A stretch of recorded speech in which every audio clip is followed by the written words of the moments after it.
اول طلب على التطبيق، فانا هكلمه. الفاتوره عامله 257 جنيه وحضرتك ده اول طلب على التطبيق، فعشان حضرتك تتاكد من السعر يعني. تمام. طب توكلنا على الله، مع السلامه. عايز واحد بطاطس مهروسه، واحد بابا غنوج، 2 فول بالبيض المسلوق، و3 بطاطس مقليه، و6 فول.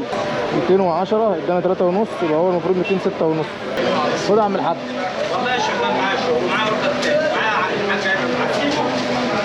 الراجل مش عايز يمشيني، عايز ياخد مني فلوس. بيقول مش هتصبح عليا.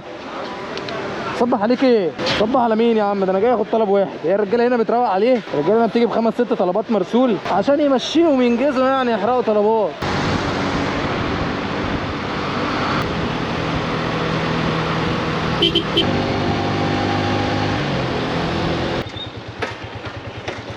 وصلنا هنا، نشوف بقى ايه وفين بالظبط. هربط الشنطه دي واحاول معاه تاني. كلم الدعم بقى، هو الدعم يتصرف معاه. يتم المتابعه. ماشي. ممكن صوره للطلب والفاتوره. خد يا عم صور كتير، خد هظبطك صور. تم انهاء الطلب، تم تعويضك بقيمه 257 جنيه. عايزك بقى دلوقتي تقول لي انا هعمل ايه في الاكل ده. دي سندوتشات كتير، 13 سندوتش. انا هعمل بيهم ايه 13 اوزع على الناس في الشارع؟ الناس هتفطر.